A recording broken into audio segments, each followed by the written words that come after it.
I see we have a young audience in the $5 seats. I don't know how interesting this is going to be for you because I'm going to use some big words, but I will explain them. And apropos of big words, I was once giving a talk in the town hall of Philadelphia, and I lost my way. And I asked the boy, "Where is the town hall?" And he told me, I do not remember the exact address, but something like 12th and Chestnut. And he said, "What are you going to do there?" I said, "Give a talk." "On what?"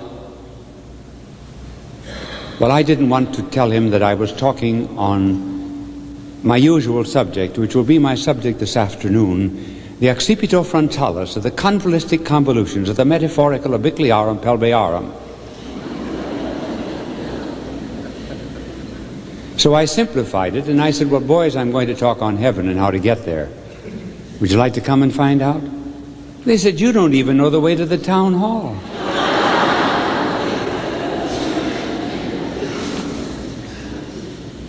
And another story comes to my mind about big words. I began my teaching career in England. And I was lecturing this particular day on the subject of theandric actions. Now that sounds very learned, but a theandric action is very simply one in which our blessed Lord combines his divine and human nature. For example, when our Lord picked up some dust, mixed it with spittle, and applied it to the eyes of the blind man, that is a theandric action, because it was the action of God and man.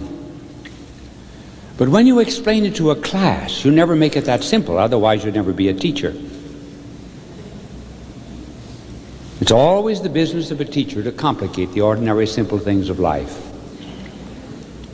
So I had spent 18 hours preparing the lecture, and honestly I didn't know what I was talking about. I hadn't the vaguest idea, really. And when I finished the lecture, I heard one of the deacons say, "Oh," he says, "you know, this Dr. Sheen's the most illuminating lecture, most illuminating."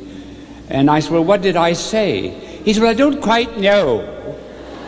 And I said, "Neither do I."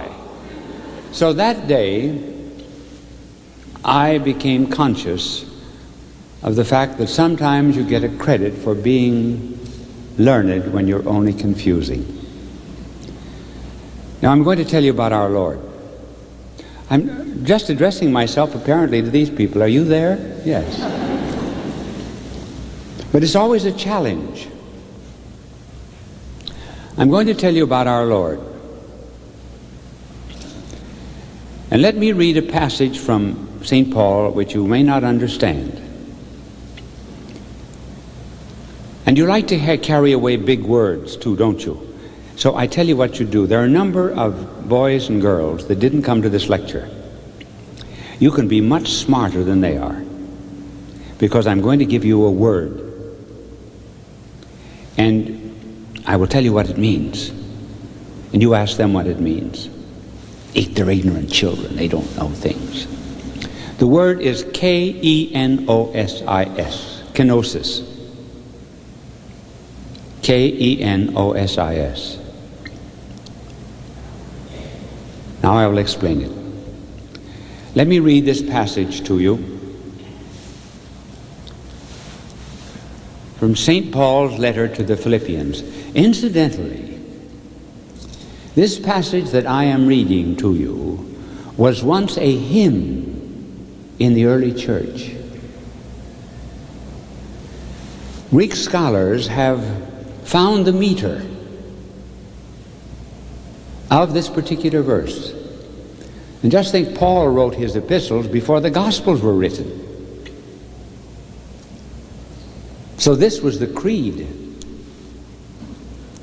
in the eastern part of the world before we had any New Testament. And here is the passage.